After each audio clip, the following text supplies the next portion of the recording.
Vou começar mais um vídeo, e falarei das semeaduras espirituais. Falarei dos dois reinos espirituais que operam na Terra. Irei falar das leis do mundo espiritual, que são a lei da maldição do pecado original, a lei mosaica, a lei da graça, a lei da maldição através da feitiçaria sendo hereditária ou normal. Falarei como o pecado tira a imagem e semelhança de Deus nos homens. Irei falar da traição humana e a traição contra o próprio Cristo. Falarei de como Deus revoga as leis no mundo espiritual. Irei falar das bruxas e os seus poderes do ocultismo. Falarei das bruxas da água, do fogo, da terra, do ar e sobre os espíritos malignos. Irei falar das falsas profecias que se cumprem. Irei falar da minha experiência que tive ao visitar as instituições do Império de Satanás. Falarei dos demônios que estão por detrás da política. Irei falar do grande poder que a ONU tem no mundo. Falarei do pacto da Apple. Começarei falando das leis das semeaduras espirituais. A lei da semeadura. Alguém já plantou uma semente, e viu ela dar muitos frutos quando se tornou uma árvore. No mundo espiritual, o pecado é igual a uma semente que é plantada. Uma pessoa que mata, esquarteja e faz pacto com o diabo se tornou uma das piores pessoas do mundo. De repente essa pessoa se converte. Jesus apaga os seus pecados. O mundo espiritual que enxergava aquela pessoa como uma das piores, passa a ver como uma pessoa pura e justificada. Uma semente dá muitos frutos para o mundo espiritual. Uma pessoa que trabalhou para sustentar a sua família, deu boa educação e ainda ajudava as pessoas em suas necessidades.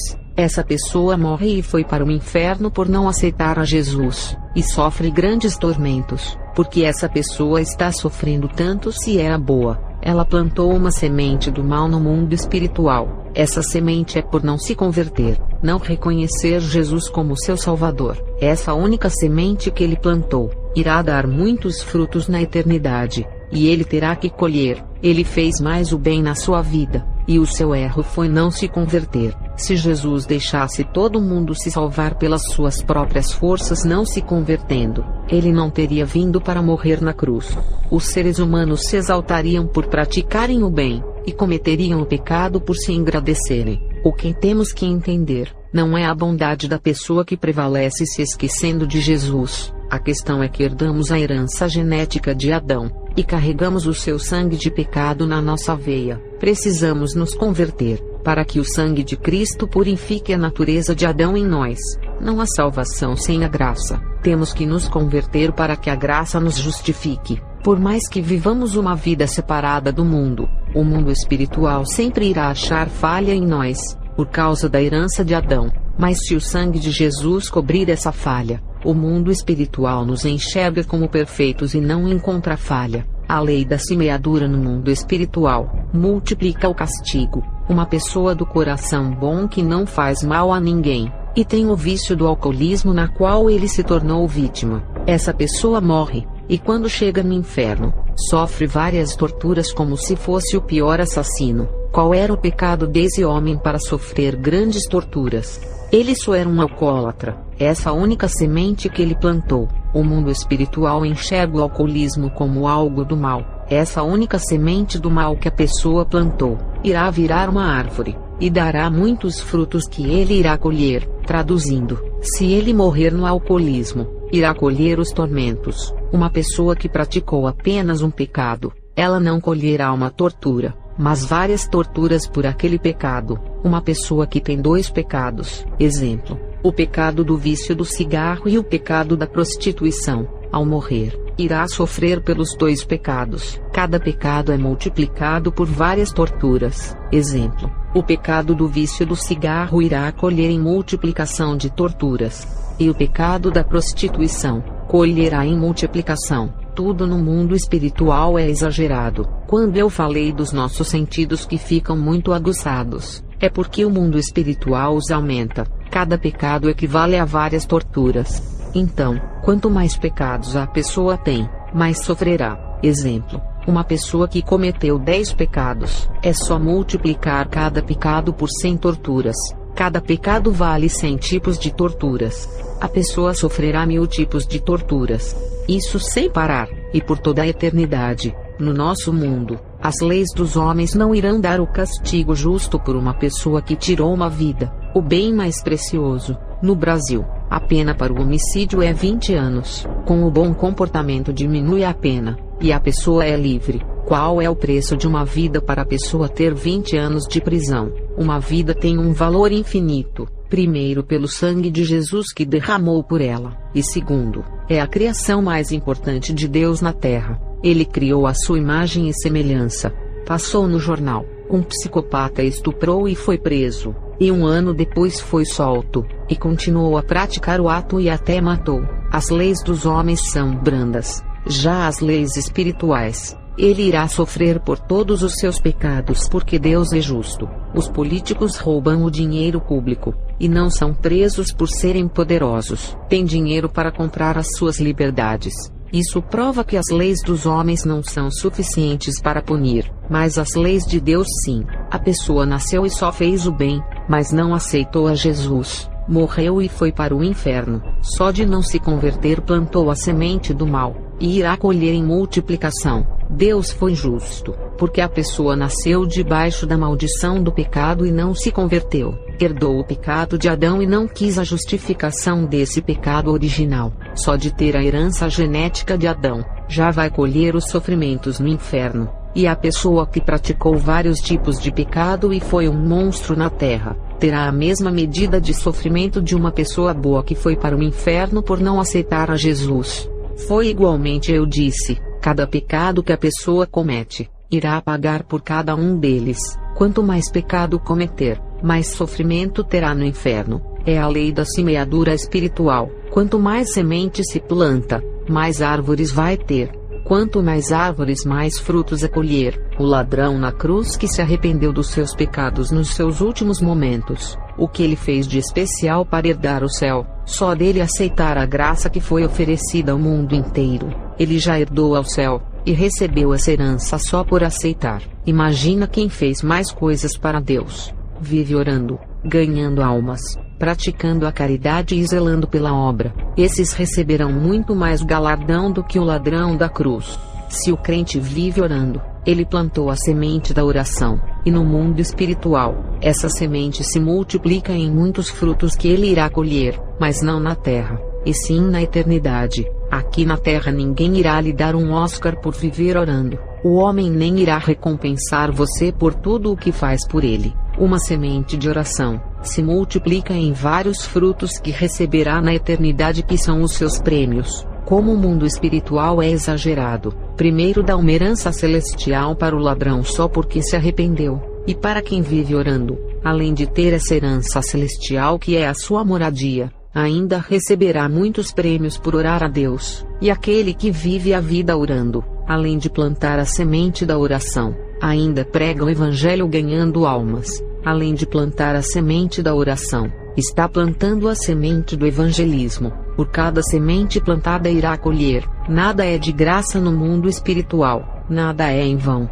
E se plantar a semente da caridade, a semente da paciência, a semente do amor, irá receber os galardões por cada uma. Deus irá dar vários prêmios por cada semente dessa. Uma semente plantada irá colher muitos frutos somente dela. E se plantar outra semente também irá colher muitos frutos dessa também. Mateus 19 verso 29. Também todos aqueles que tiverem deixado casas, irmãos, irmãs, pai, mãe, filhos ou terras por causa do meu nome, receberão 100 vezes mais e herdarão a vida eterna. Primeiro que esse versículo não está mandando deixar a família, que é um projeto que Deus estabeleceu na terra. Nesse versículo, está dizendo que se alguém deixar a sua família em casa e sair pregando o evangelho, está provando que Deus é o primeiro em sua vida. Sair para terras longes, sacrificando o conforto familiar e o carinho deles para padecer por amor a Cristo. Só de Jesus está em primeiro lugar, herdará a vida eterna,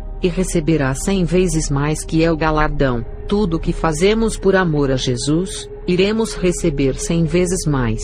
Quem se dedica em oração sacrificando o seu tempo, faz isso por amor a Jesus. Se prega a palavra e ajuda o necessitado, faz isso por amor a Jesus em primeiro lugar. Isso explica que ele está em primeiro lugar em sua vida, e cada semente que plantar, irá receber 100 vezes mais por cada uma semente. Se plantar 10 sementes, irá colher 100 prêmios por cada uma semente. Ou seja, receberá 1000 prêmios. Quanto mais sementes plantar, colherá muito mais frutos. Se uma semente dá muitos frutos, imagina várias sementes. Se plantar uma semente boa, plantará 100 prêmios que receberá na eternidade. E quem planta uma semente mal, receberá 100 tipos de tormentos na eternidade. Porque é a lei da semeadura. Você colhe o que planta, para o lugar da eternidade que vai a alma. Ali colherá. É importante que renunciemos o pecado e não plante nenhuma de suas sementes, e só querer plantar as boas sementes que a Bíblia manda.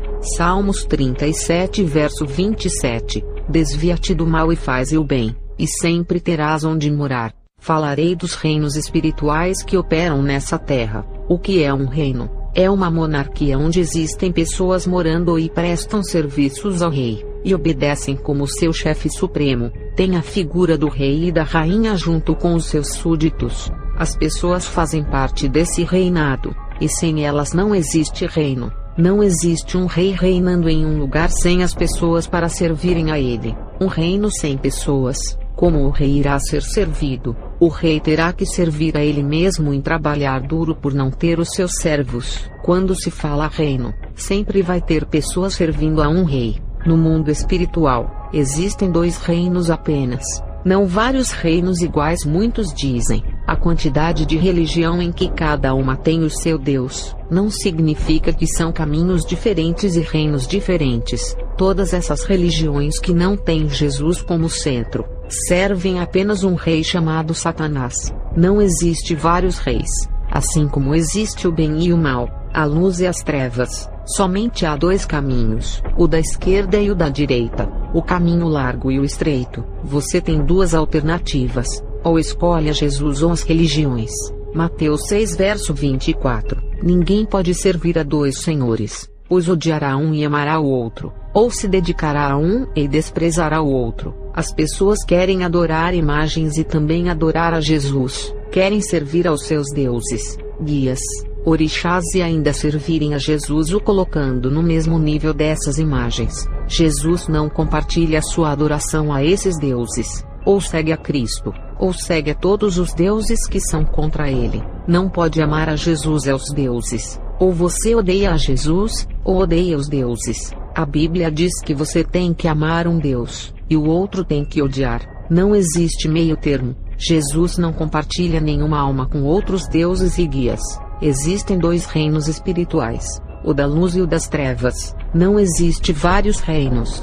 Você terá que escolher qual reino irá participar, o das trevas ou o da luz. Não tem como participar dos 2 reinos e servir os 2 reis, porque o rei da luz, ao saber que está servindo o rei das trevas, irá lançar fora de sua presença e lhe chamar de traidor e espião do mal, que está infiltrado no reino da luz. A sua vida é que determina em qual reino você está. Mateus 13, verso 24 ao 30. Jesus lhes contou outra parábola dizendo: o reino dos céus é como um homem que semeou boa semente em seu campo, mas enquanto todos dormiam, veio o seu inimigo e semeou o joio no meio do trigo e se foi. Quando o trigo brotou e formou espigas, o joio também apareceu. Os servos do dono do campo dirigiram-se a ele e disseram: o senhor não semeou boa semente em seu campo. Então, de onde veio o joio? Um inimigo fez isso, respondeu ele. Os servos lhe perguntaram: o senhor quer que vamos tirá-lo? Ele respondeu: não, porque ao tirar o joio, vocês poderão arrancar com ele o trigo. Deixem que cresçam juntos até a colheita. Então direi aos encarregados da colheita: juntem primeiro o joio e amarrem-no em feixes para ser queimado. Depois juntem o trigo e guardem-no no meu celeiro. O reino dos céus é semelhante ao homem que semeou a boa semente ao campo. E essa semente semeada nos corações das pessoas irá transformar em cidadãos do céu que formará o reino. É o que o versículo fala, que o reino dos céus é semelhante a essas boas semeaduras que formará esses cidadãos. Quem aceita essa semente boa, já faz parte do céu, e assim o reino de Jesus é formado na terra. Todas as pessoas que receberam essa semente, agora fazem parte do reino dos céus. Tem pastores que falam, o reino de Jesus é o céu, não essa terra. Eu digo, se nessa terra não tivesse a igreja, Satanás já tinha controlado a terra, e Deus já tinha destruído esse mundo por não ter a igreja. A oração da igreja tem evitado muitas coisas nesse mundo. Não que a igreja vá evitar a destruição na terra, porque é bíblico que o Apocalipse venha se cumprir, mas a igreja tem adiado os planos de Satanás em controlar o mundo inteiro. O pastor disse que o reino de Cristo é só no céu. Então por que em Efésios fala da batalha espiritual, se não existem reinos? Não pode existir a batalha espiritual, porque na Bíblia sempre houve guerra dos reinos, como a guerra da Babilônia contra os reinos que dominaram, como a guerra dos persas e dos gregos. Qual é o objetivo dessa guerra? As guerras significavam controle de territórios, e governar as nações conquistadas e aumentar o império. Assim foi com Alexandre Magno, que conquistou grande parte do mundo, e expandiu o seu reinado. Até na política é assim, mas a guerra é ideológica. Quem é que convence mais o povo e ganhar o voto? No tráfico também é guerra para controlar as favelas. E as grandes empresas também guerreiam entre elas para ganharem os clientes. Exemplo, a Volkswagen contra a Chevrolet, o mercado Carrefour contra o Pão de Açúcar. Todas as guerras são para ganhar os clientes. E a guerra espiritual é para ver quem ganha mais almas. Aqueles que perderem essa guerra, já perdeu a sua alma para o diabo. Tem crentes que desistem de Deus por causa das provas. Já perdeu a guerra e entregou a sua alma. E outros deixam a Jesus por causa dos prazeres do mundo. Também já entregaram a sua vida. Esse é o verdadeiro sentido de uma batalha espiritual. Em uma guerra alguém perde e o outro ganha. E o prêmio de valor que está em jogo nessa guerra é a nossa alma. E desde o início, quando a serpente fez Adão se rebelar contra Deus, ali Satanás pensou assim: com o pecado, Deus não irá querer a sua criação que tanto ama, irá entregar em minhas mãos. Se existe a batalha espiritual, é claro que existe dois reinos que lutam no mundo espiritual. Se o reino de Cristo não estivesse na terra, não existiria conversão. Ninguém seria resgatado das garras de Satanás. E Jesus não teria derramado o seu sangue para nos salvar. O próprio Jesus teve a sua batalha espiritual. Satanás apareceu no deserto e tentou convencer a ele de desistir da salvação da humanidade. E essa guerra espiritual de Jesus foi transferido para os apóstolos e a igreja, que enfrentam até os dias de hoje. A batalha espiritual existe desde o início do mundo. Quando Satanás se rebelou, ele foi lançado para a terra, e o reino das trevas se formou contra o reino da luz.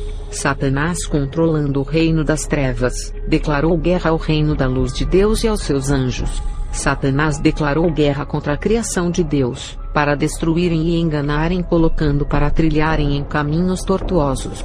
E todos que seguissem o reino da luz seriam perseguidos. E vários profetas foram perseguidos. E quando a igreja começou a existir, a guerra ficou pior, porque o povo de Israel não creu em Jesus e ficou contra ele. Só do povo de Israel não crer na salvação de Jesus, seus pecados não foram redimidos e perderam a guerra. O povo rejeitou o seu Jesus, dizendo: não aceitamos você como nosso rei.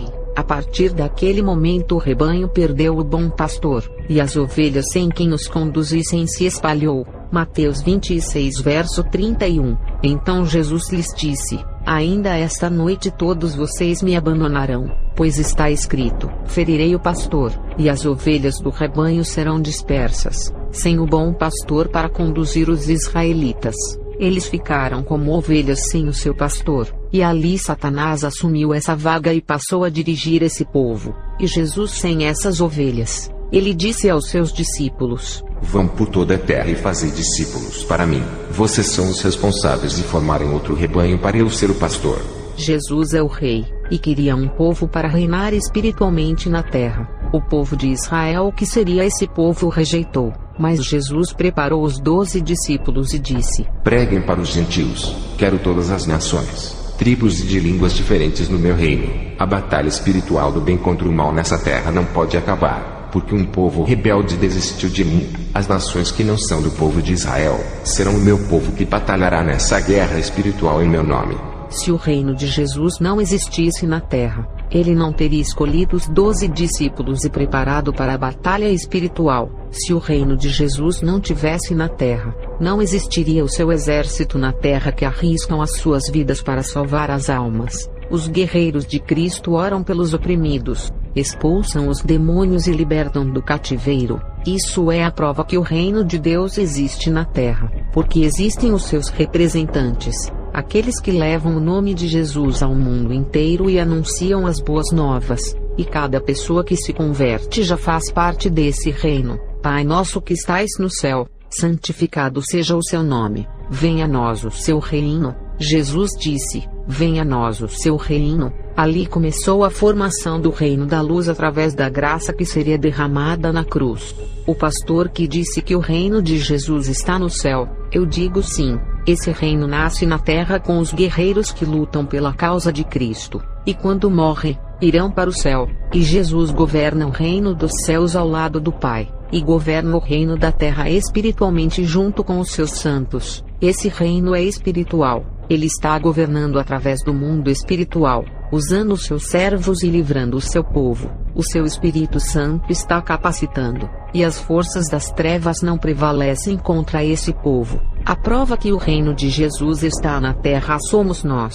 Lembre que a Nova Jerusalém que o apóstolo João viu descer do céu, não tem ninguém nela, mas para aquela cidade ser um reino, precisa que pessoas morem nela. Sem a presença dos santos, ainda será uma linda cidade deserta sem o seu rei assentado no trono. E quando o rei irá se assentar no trono dessa cidade, quando o seu povo que faz parte do reino da luz que está na terra, entrar nessa cidade, o rei não pode governar essa cidade sem a sua igreja para o servir. E nós que somos a igreja, o reino de Jesus que está na terra, iremos entrar nessa cidade no arrebatamento, e seremos os seus novos habitantes. Depois, quando Jesus derrotar a besta, o falso profeta e Satanás, ele vai olhar para essa terra que será o caos, cheia de pecados. Jesus vai dizer que os santos merecem um reino melhor, não uma terra cheia de pecados, e irá queimar e purificar a terra para que o seu reino possa ficar na terra. Ele irá transformar uma terra de pecado em um reino de luz e santo, e a Nova Jerusalém descerá para a terra depois de ser purificada. Na igreja tem o joio e o trigo. Romanos 9 verso 6. Não que a palavra de Deus haja faltado, porque nem todos os que são de Israel são israelitas.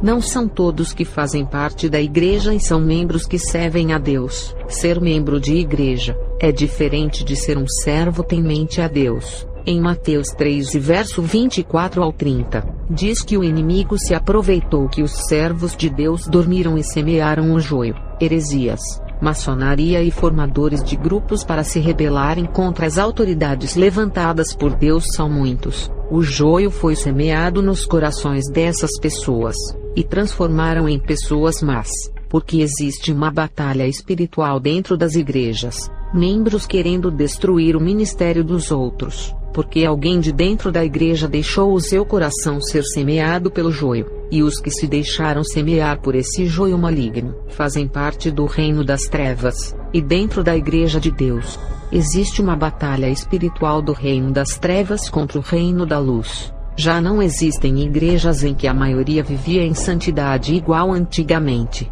O reino da luz é formado com os anjos, e a igreja de Deus tendo Jesus como o rei, título que recebeu do seu pai ao vencer a sua batalha terrena ao passar pela cruz.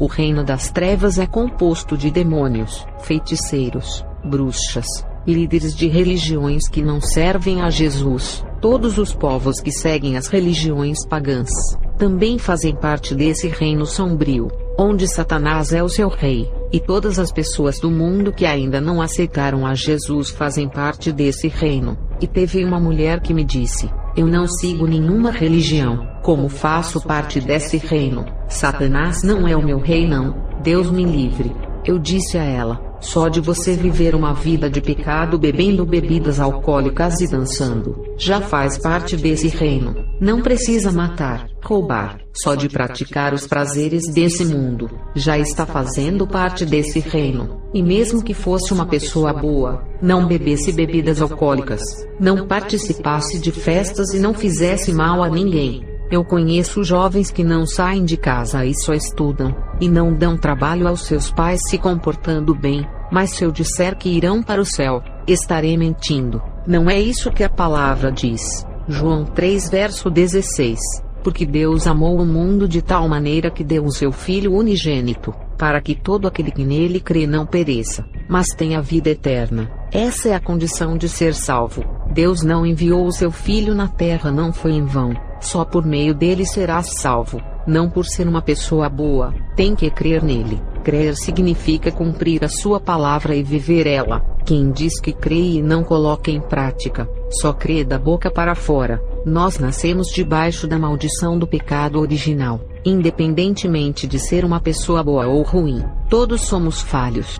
E temos a natureza de pecado que precisa desse sangue para redimir, purificar e cobrir desse pecado. Uma pessoa boa que faz o bem, pode ir para o inferno só porque herdou o pecado original de Adão. Por isso que a conversão é necessária, para que a graça nos livre da condenação. Mesmo que a pessoa seja boa, sem ela querer que Satanás seja o seu rei, ele será por não estar debaixo da graça. Entendam uma coisa. O mundo espiritual não enxerga bondade. Ele sabe que ninguém pode se salvar sem o sangue redentor de Jesus. Ninguém entra no céu se não for por esse sangue poderoso. Ninguém vai ao Pai a não ser por ele. O mundo espiritual enxerga uma pessoa boa que não recebeu a graça como um integrante do reino de Satanás.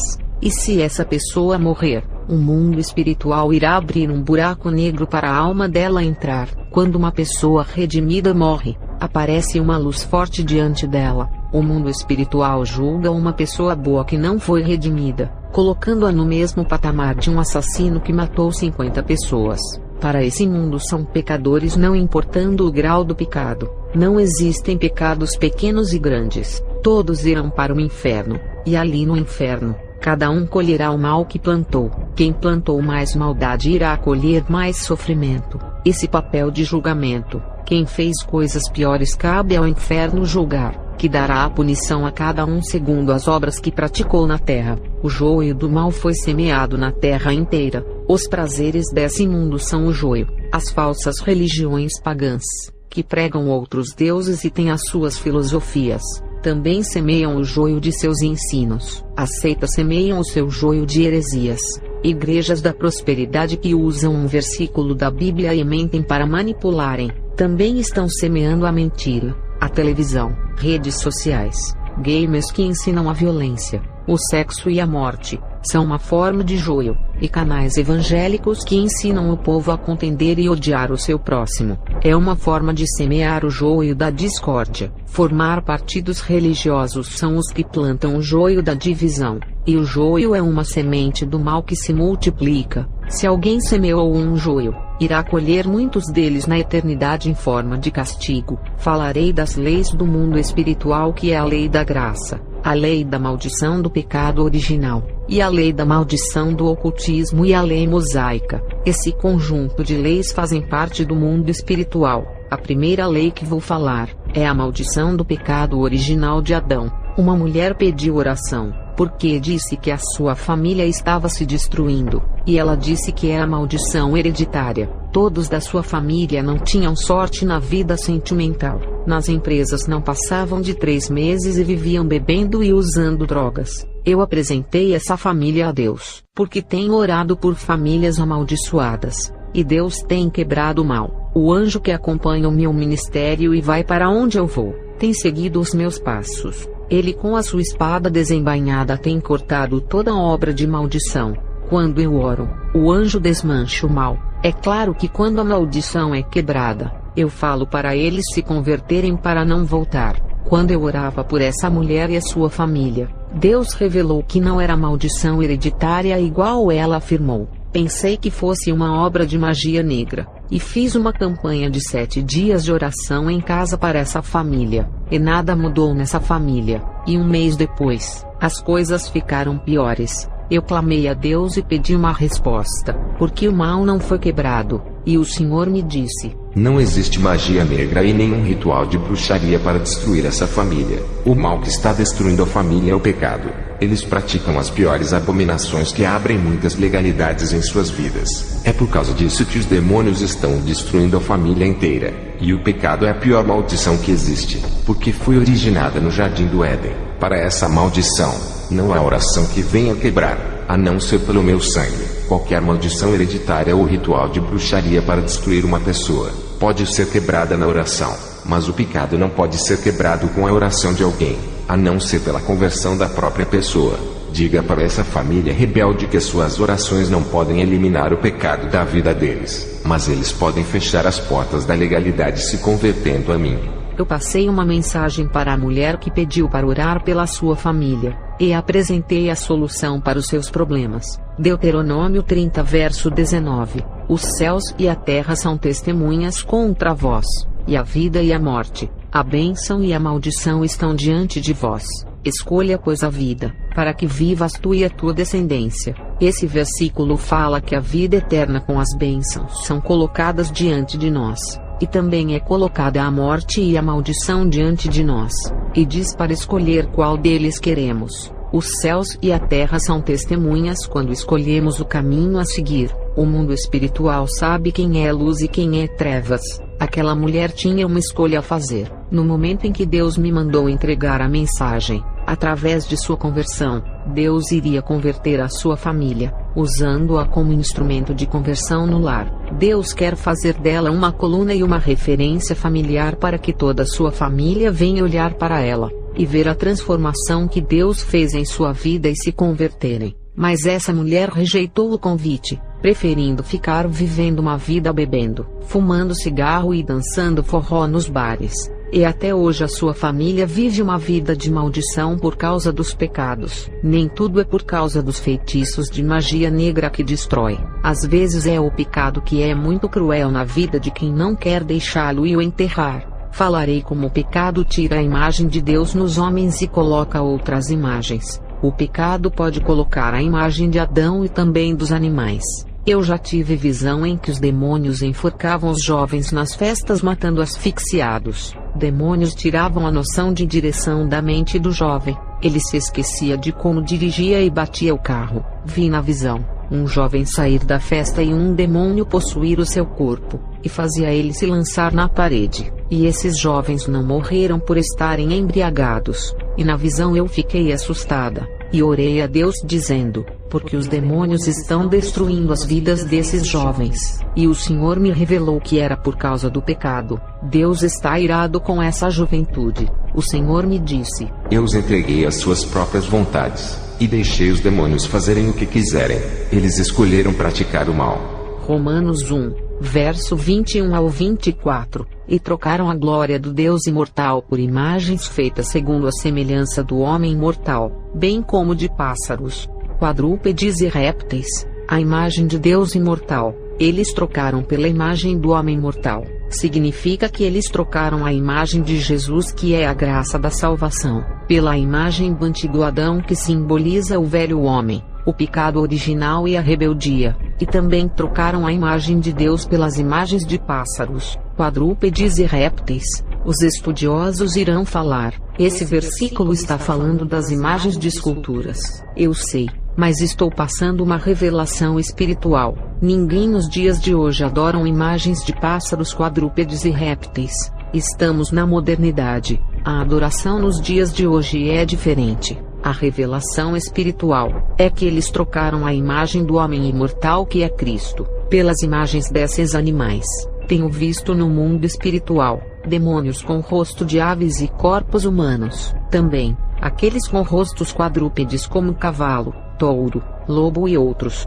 Tenho visto demônios com rosto de crocodilos e serpentes. Esses são híbridos. e cada um controla um tipo de pecado. As pessoas que praticam algum tipo de pecado desses demônios, espiritualmente ficam com os seus rostos de animais como aves, quadrúpedes e répteis.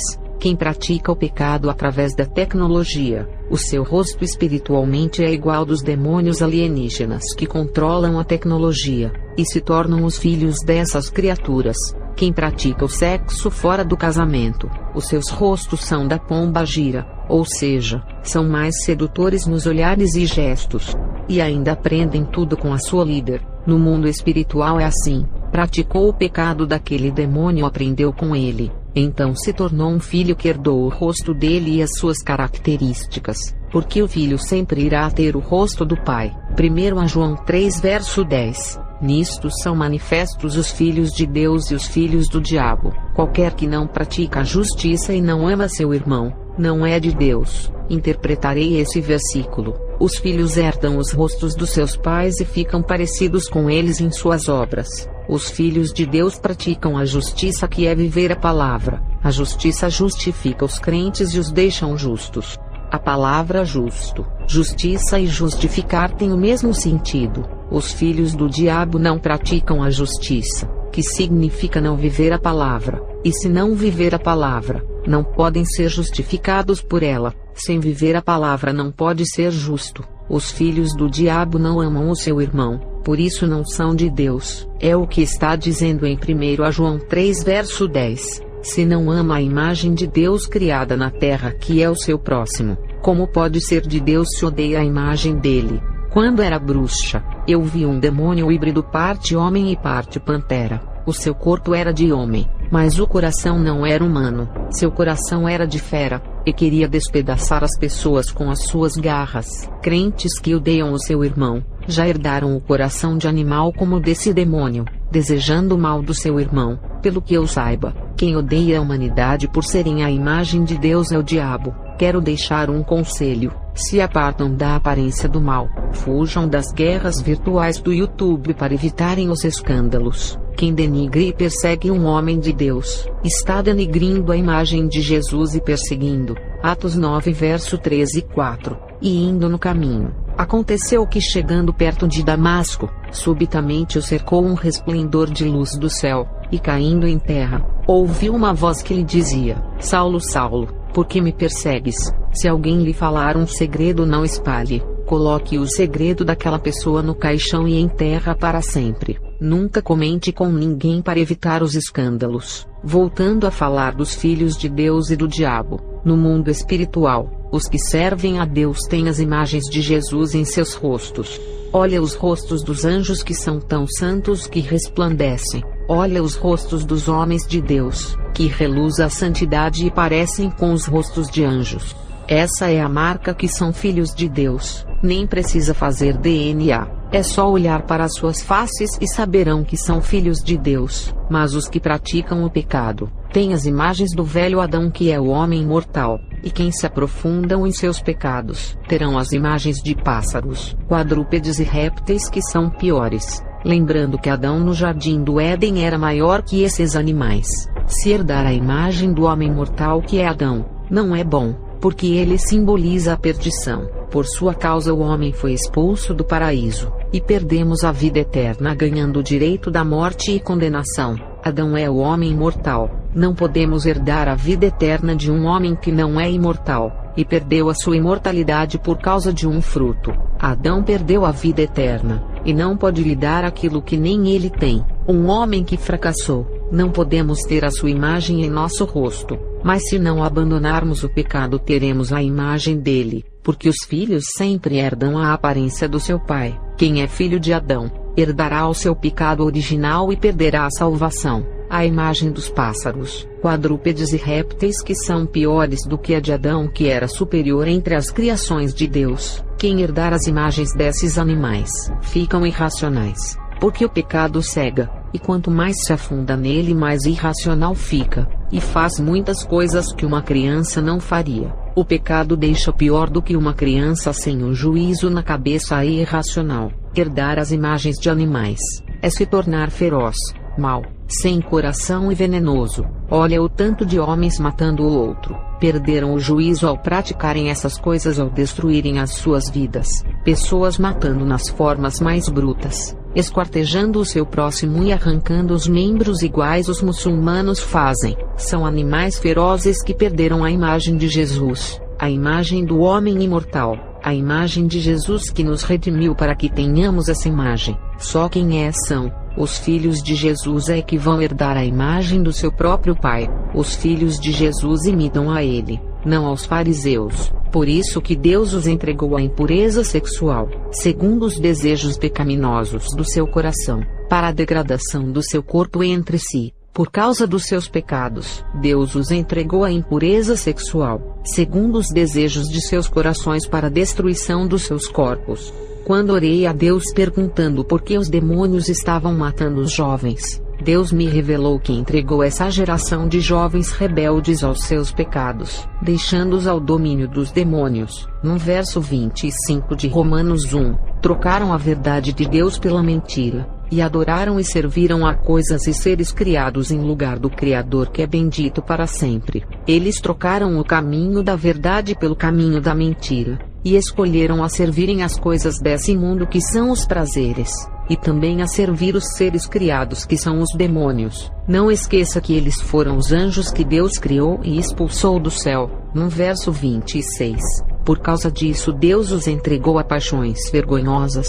Até suas mulheres trocaram suas relações sexuais naturais por outras contrárias à natureza. É o que tem nesses bailes funk e outros lugares de festas com ritmos diferentes. É mulher com mulher, tudo ao contrário da natureza que Deus criou. E todas as práticas de sexo contrário à natureza, que são sexo anal, oral, orgias e surubas, tudo ao contrário à natureza. No verso 27, da mesma forma, os homens também abandonaram as relações naturais com as mulheres, e se inflamaram de paixão uns pelos outros. Começaram a cometer atos indecentes, homens com homens, e receberam em si mesmos o castigo merecido pela sua perversão. Fala de homem com homem nessas festas de bebedeira, é o que mais se encontra. No verso 28, além do mais, visto que desprezaram o conhecimento de Deus, ele os entregou a uma disposição mental reprovável para praticarem o que não deviam. Essas pessoas que hoje estão nesses bailes de prostituição, um dia já foram na igreja e desprezaram em conhecer a verdade. A palavra entrou no ouvido direito e saiu pelo esquerdo. Esses se entregaram a uma disposição mental reprovável, que significa que se entregaram ao controle de uma mente cheia de imoralidade, cheia de fantasia decorada pelo pecado, uma mente doente espiritualmente, que é estar distante de ser a mente de Cristo, e através dessa mente irão praticar o que não deve, aquilo que não agrada a Deus. Esses que já ouviram a palavra e não quiseram seguir, os seus dias são abreviados a cada pecado que praticam. O mundo espiritual está tirando os anos que poderiam viver mais pela frente, e a morte se aproxima. Junto com o pecado vêm as enfermidades. Se o salário do pecado é a morte, ele mesmo traz as enfermidades para ceifar as vidas e levar ao inferno. O pecado condena. Não se esqueça, a punição pelos atos de infração irá vir. O pecado que se multiplicou hoje, começou lá atrás através da legalidade de Adão. O princípio da legalidade surgiu com o fruto do bem e do mal, que apresentou dois caminhos para o homem escolher, e através de sua consciência do certo e do errado, e mesmo os homens escolhendo serem retos, eles não tinham nenhum escrito divino para os orientar. Estou me referindo aos escritos da lei mosaica, porque segundo os estudiosos, Enoque escreveu as suas revelações e Melquisedeque também, mas são escrituras de revelações, mais escritura de lei para combater o pecado. A lei mosaica foi a primeira, e sem uma lei para colocar freio no pecado, alguns homens de Deus cometeram pecados pela falta de conhecimento. É o caso de Noé, que amaldiçoou o seu próprio filho. Abraão, o pai da fé, mentiu para o rei do Egito dizendo que Sara não era sua esposa, e Jacó enganou o seu próprio pai, e passou para trás o seu irmão, por não ter uma escrita de leis que combate o pecado na época dos patriarcas. Deus começou a se revelar através dos sonhos, visões, fogo, terremoto, água, e a sua voz ecoava do céu. Deus falava face a face com alguns patriarcas que caminhavam reto diante dele.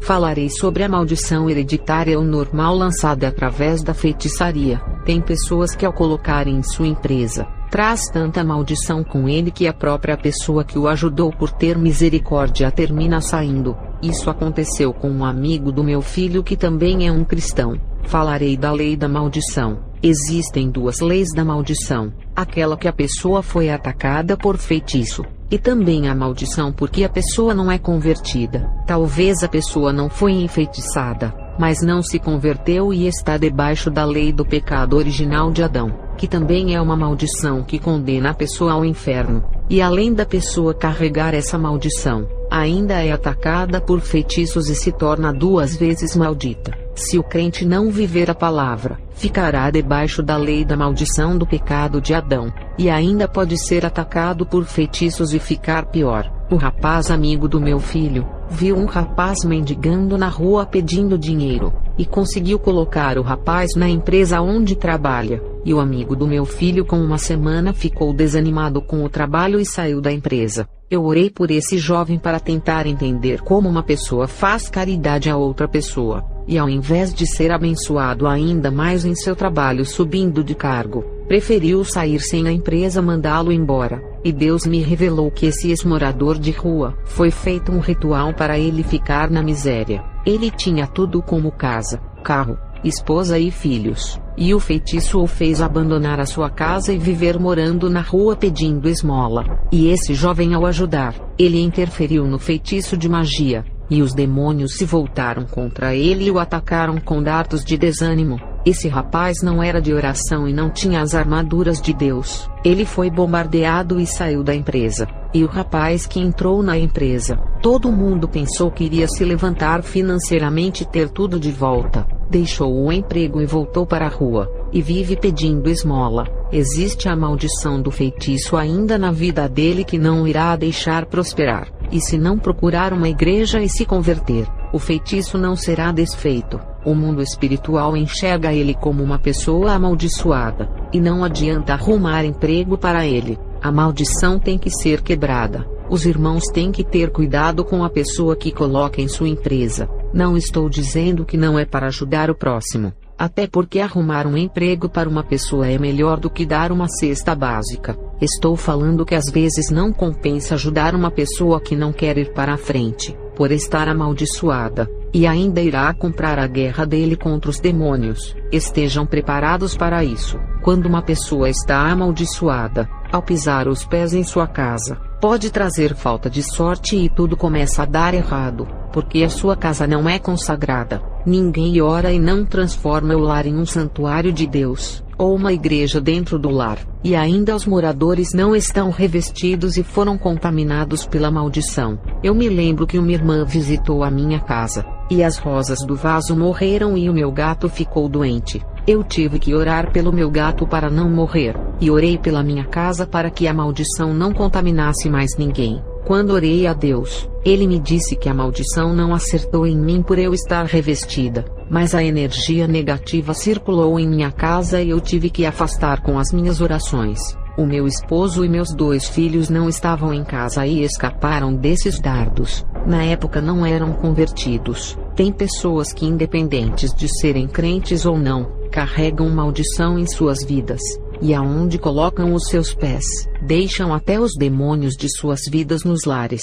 Eu não sei se aquela irmã foi atingida por um feitiço de maldição, ou se a inveja dela fez as minhas rosas morrerem e o meu gato ficar doente. Enfim, não orei a Deus para saber o que foi o motivo desses acontecimentos, mas essa irmã vivia uma vida morna diante de Deus, por isso carregava maldição sobre ela, esse tipo de maldição que faz as plantas morrerem. Eu me lembro que algumas bruxas da floresta o praticarem rituais dentro das florestas. As suas magias eram tão malditas, que a vegetação que estava em sua volta morria todas.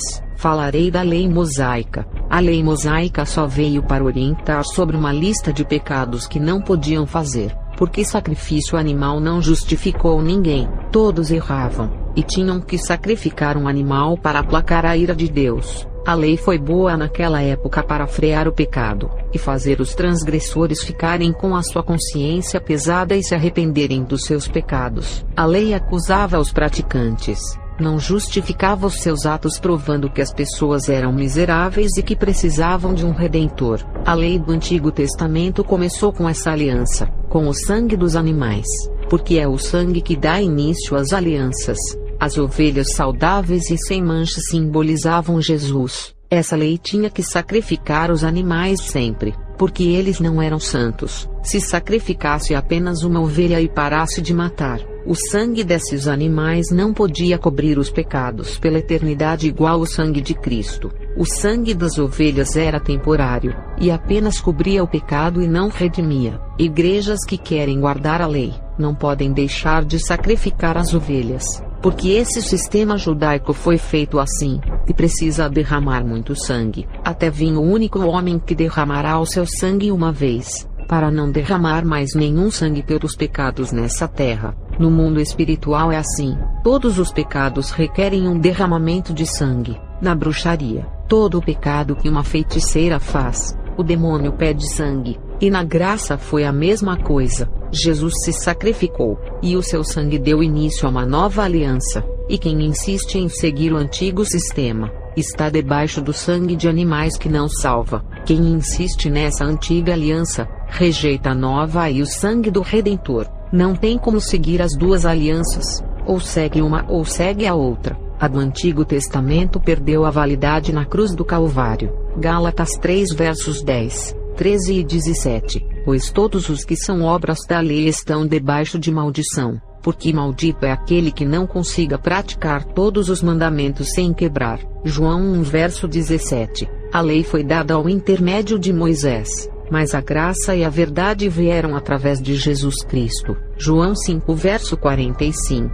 Não penseis que não acusareis diante do Pai. Quem vos acusa é Moisés, em quem tendes depositado a vossa esperança. João 3 verso 17. Deus enviou o seu Filho amado para não condenar o mundo, mas que o mundo fosse salvo por meio dele. A lei leva o mundo ao juízo, por apontar as transgressões do povo, enquanto Jesus veio para salvar, e não para condenar. O homem é quem escolhe o seu caminho. Romanos 3, verso 19 e 20. Ora, sabemos que tudo o que fala a lei, é para quem está sobre o domínio dela, fazendo esses se calarem, condenando o povo deixando ao juízo de Deus. João 12 verso 47. Se alguém ouvir as minhas palavras e não obedecer a elas, eu não julgo, porque vim para salvar.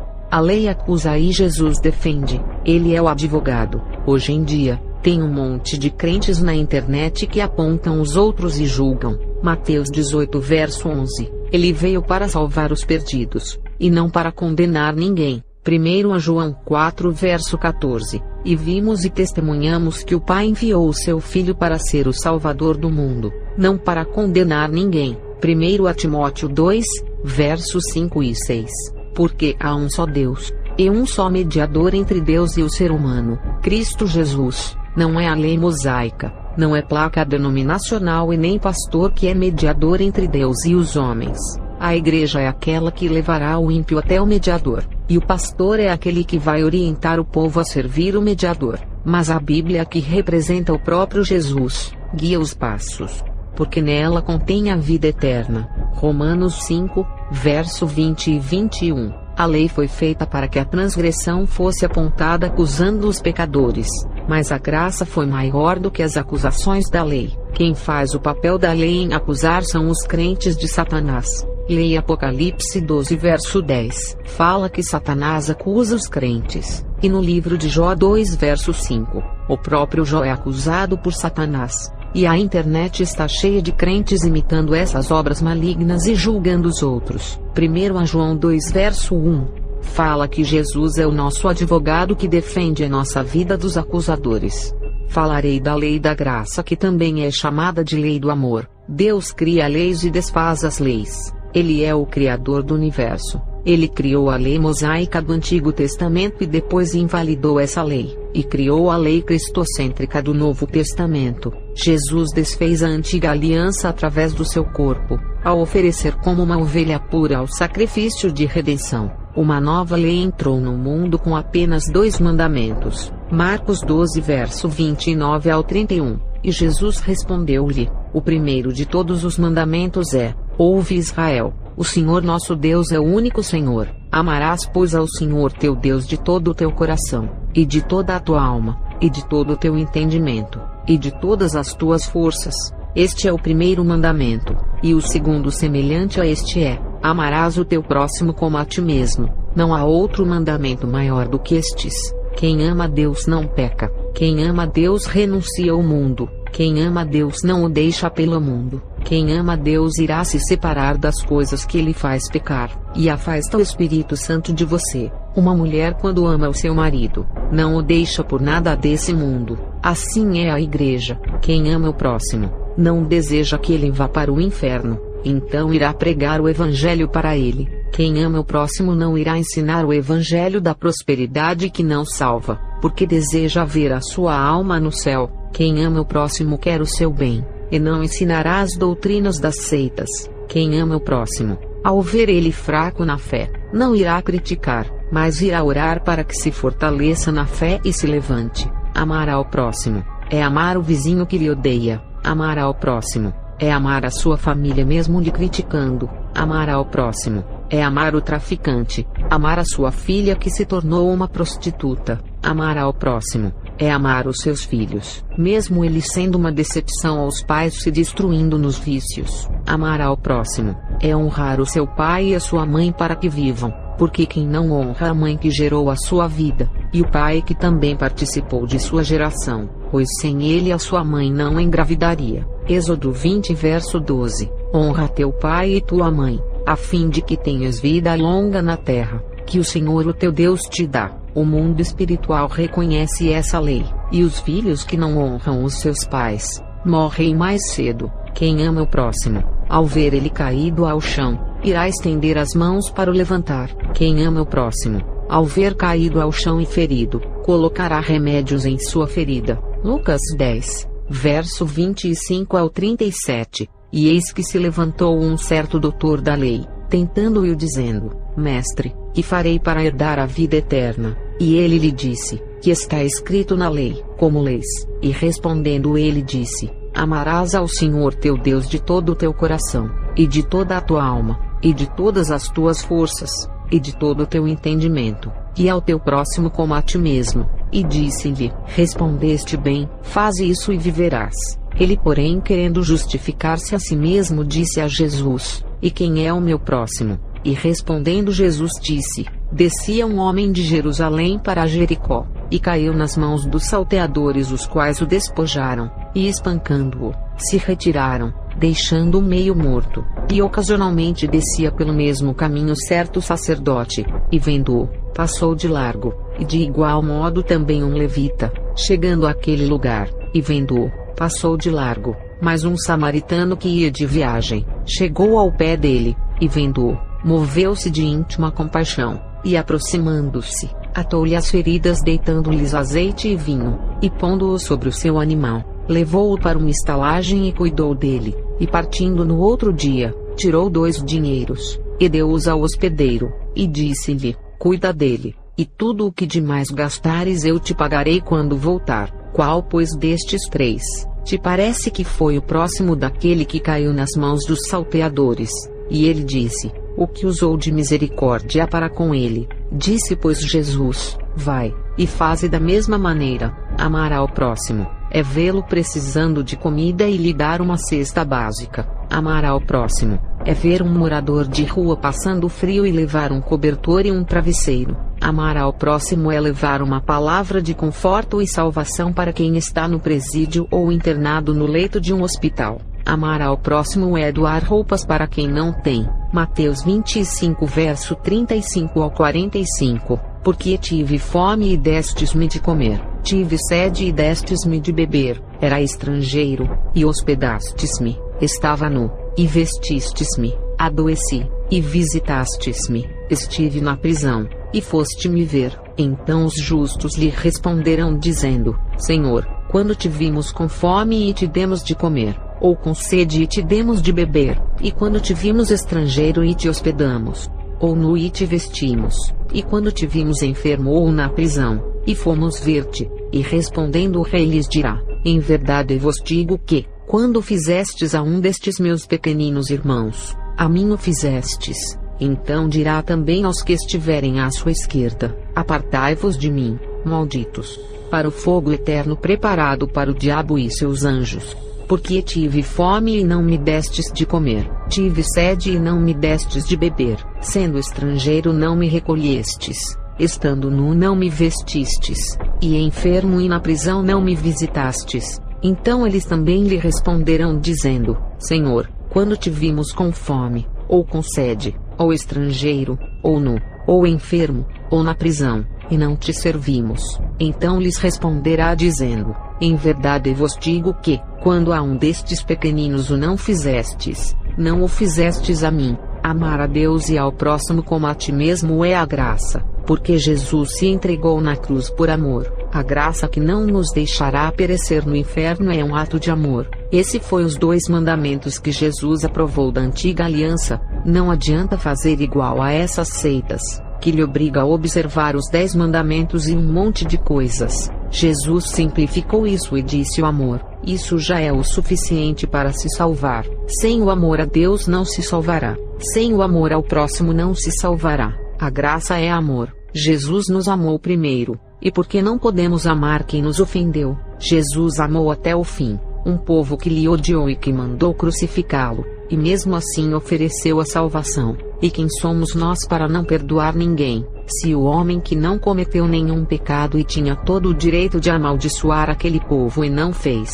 Mateus 26 verso 20 ao 29. Ao anoitecer, Jesus estava reclinado à mesa com os 12, e enquanto estavam comendo ele disse: digo-lhes que certamente um de vocês me trairá. Eles ficaram muito tristes, e começaram a dizer-lhe um após outro: com certeza não sou eu, Senhor. Afirmou Jesus: aquele que comeu comigo do mesmo prato há de me trair. O Filho do Homem vai, como está escrito a seu respeito. Mas ai daquele que trai o Filho do Homem, melhor lhe seria não haver nascido. Então Judas, que haveria de traí-lo, disse: com certeza não sou eu, mestre. Jesus afirmou: sim, é você. Enquanto comiam, Jesus tomou o pão, deu graças, partiu-o, e o deu aos seus discípulos, dizendo: tomem e comam, isto é o meu corpo. Em seguida tomou o cálice, deu graças e o ofereceu aos discípulos, dizendo: bebam dele todos vocês,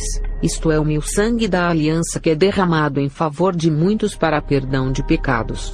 Eu lhes digo que de agora em diante, não beberei deste fruto da videira até aquele dia em que beberei o vinho novo com vocês no reino de meu Pai. Jesus poderia proibir Judas de participar da Santa Ceia, mas não fez isso, e partiu o pão e deu-lhe aos seus discípulos. Naquele momento Judas poderia se arrepender da sua intenção, e participar da Santa Ceia sem aquela consciência. Ali fazia parte do sangue da nova aliança, que significa o arrependimento e o amor. Tem igrejas que proíbem os membros de tomarem a Santa Ceia. Nem Jesus, que é Deus, não proibiu, e mesmo sabendo ainda ofereceu. 1 Coríntios 11, verso 28 a 34. Examine-se, pois, o homem a si mesmo, e assim coma do pão e beba do cálice. Quem tem que se examinar é a própria pessoa, se está em condições de tomar a ceia, não o homem que gosta de analisar as vidas das pessoas e ainda faz o seu próprio julgamento, ou ouviu alguém falar que aquela pessoa está em pecado, e por essa razão deixa de oferecer a ceia. E tem gente que se analisa tanto, e nunca toma a Santa Ceia se sentindo indigno. Não faça isso. Peça perdão dos seus pecados e conserte a sua vida. Quem deixar de tomar a Santa Ceia, não irá herdar o reino. É um ato da nova aliança. João 6 versos 53 ao 58. Jesus, pois, lhes disse: na verdade vos digo que, se não comerdes a carne do Filho do Homem e não beberdes o seu sangue, não tereis vida em vós mesmos. Quem come a minha carne e bebe o meu sangue tem a vida eterna, e eu o ressuscitarei no último dia. Porque a minha carne verdadeiramente é comida, e o meu sangue verdadeiramente é bebida. Quem come a minha carne e bebe o meu sangue permanece em mim, e eu nele. Assim como o Pai que vive me enviou, e eu vivo pelo Pai, assim quem de mim se alimenta, também viverá por mim. este é o pão que desceu do céu, não é o caso de vossos pais, que comeram o maná e morreram. Quem comer este pão viverá para sempre. Jesus não menosprezou Judas ali, no momento daquela ceia. Isso é um ato de amor, não fazer acepção de pessoas, só porque ele é um traidor. Jesus não expulsou Judas por saber que ele iria o trair, e poderia falar mal e amaldiçoar, e desejar que fosse para o inferno, mas não o fez. Jesus amou o seu próximo, da mesma forma que sentimos amor por nós mesmos e não queremos destruir as nossas vidas. Temos que ter esse mesmo sentimento ao próximo. Amai o vosso próximo como a ti mesmo. Amar como a ti mesmo. Você ama a sua vida e quer o melhor para você, e não quer nada de ruim lhe aconteça. Assim desejará para seu próximo tudo de bom, e que nada de ruim aconteça. Amar como a ti mesmo, e torcer para que o seu próximo venha vencer na vida, igual você venceu. Muitos crentes recebem bênçãos.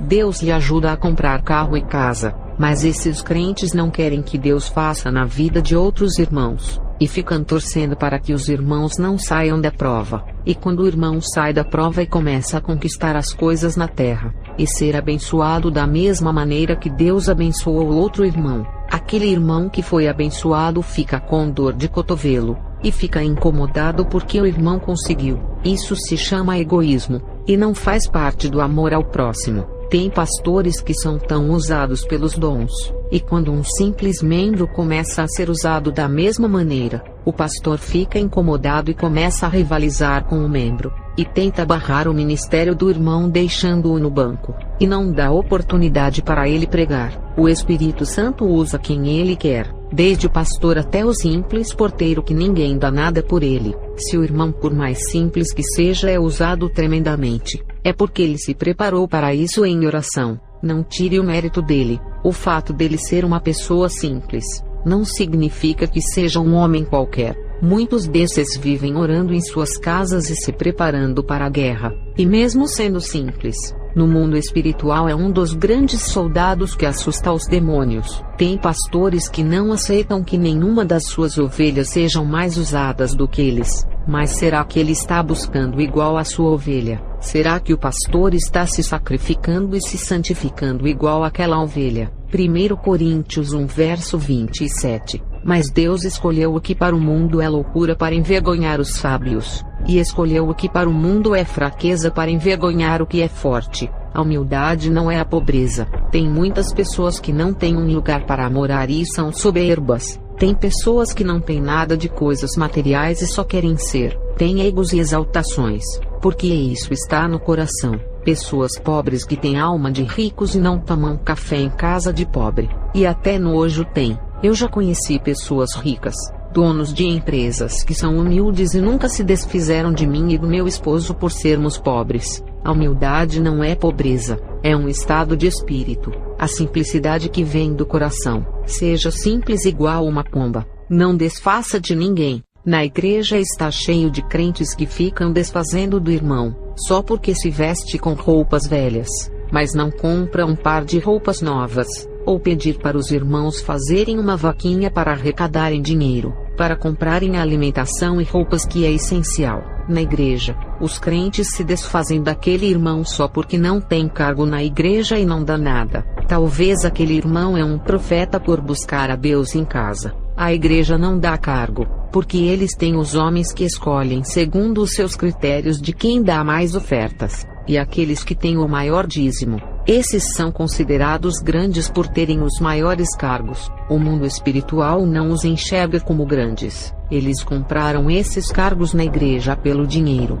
E tem aqueles irmãos que não têm nenhum dom de Deus, nem em línguas estranhas falam, mas são humildes e têm boa recepção recebendo os visitantes bem. Esses são menosprezados e nem são considerados homens de Deus por não serem usados. Mas esses homens têm qualidades por serem humildes e por receberem as pessoas bem, por provarem que estão satisfeitos com a presença dos visitantes. Isso é amor. E digo que eles são salvos, porque dons são armas de guerras e não salvam ninguém. Tem muitos pastores cheios de egos porque são usados pelos dons, e tropeçam em suas próprias soberbas igual Lúcifer que caiu por ser grande, o maior entre os anjos.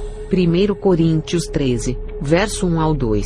Ainda que eu falasse as línguas dos homens e dos anjos, e não tivesse amor, seria como o metal que soa ou como o sino que tine. E ainda que tivesse o dom de profecia, e conhecesse todos os mistérios e toda a ciência, e ainda que tivesse toda a fé, de maneira tal que transportasse os montes e não tivesse amor, nada seria. Você pode ter todos os dons da Bíblia, mas sem o amor nada adiantaria, porque o amor é o dom maior, e foi expressado na cruz do Calvário. A graça é um ato de salvação por amor. A lei que vivemos hoje se chama a lei do amor, que foi instaurada no Novo Testamento. Quem critica, gosta de debate, não tem misericórdia, não perdoa, não reconcilia com o seu irmão, não tem amor. Quem faz todas essas coisas de criticar e apontar o erro, é quem se sente maior e melhor do que o seu irmão. Esse tal não tem humildade no espírito. Mateus 11 verso 29. Tomem sobre vocês o meu jugo e aprendam de mim, pois sou manso e humilde de coração, e vocês encontrarão descanso para as suas almas. A mansidão não discute e responde com palavras brandas. O coração humilde não critica, e nem aponta os pecados do seu próximo entrando em contenda com ele. E quando agimos dessa forma em meio às chicotadas, e não reagimos por sermos mansos e humildes, Jesus promete que encontraremos descanso para as nossas almas que sofreu esses ataques de perseguição. Muitos crentes ainda não entenderam o que é a lei da graça que chama a lei do amor. Esses ainda estão na lei do Antigo Testamento que é olho por olho e dente por dente. Essa lei da graça ao qual estamos ofereceu a salvação ao mundo inteiro. E isso é um ato de amor. Oferecer a vida eterna para uma humanidade corrompida. Isso dá legalidade para o amor esfriar. Mateus 24, 12 a 13. E por se multiplicar a iniquidade, o amor de muitos esfriará. Mas aquele que perseverar até ao fim, esse será salvo. Os ímpios que destroem as suas vidas nos vícios das bebidas e drogas. Antes de vocês amarem alguém, tem que amar as suas vidas primeiro. Amai ao próximo como a ti mesmo. Se não se amam, nunca poderá amar o próximo se estão destruindo vocês próprios. Não têm amor pelas suas vidas e destroem os seus corpos. Assim como a antiga lei foi desfeita, e uma lei melhor foi feita, através do único sacrifício puro e santo que foi capaz de abrir as portas da salvação para o mundo inteiro. As portas estão abertas para quem quiser entrar, a escolha é de vocês.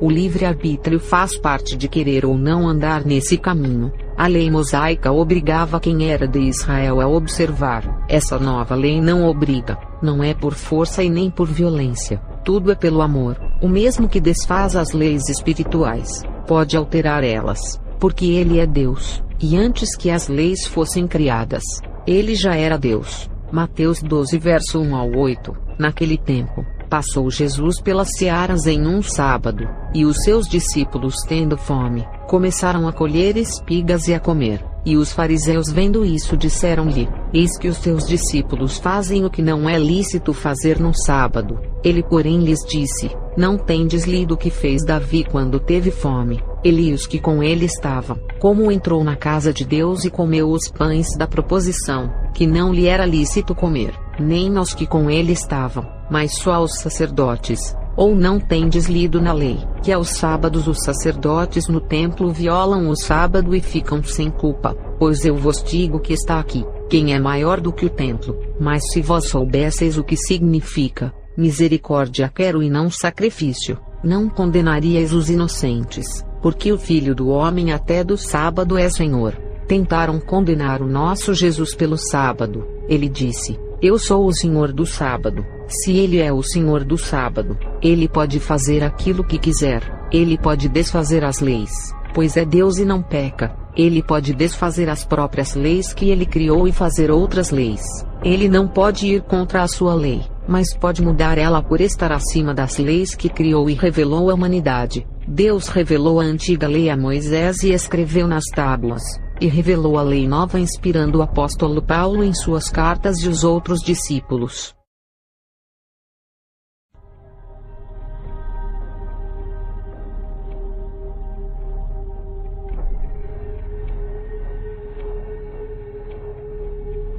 Falarei sobre a traição baseado no versículo que Judas traiu a Jesus. Judas naquele momento representava a igreja, ao lado dos outros discípulos que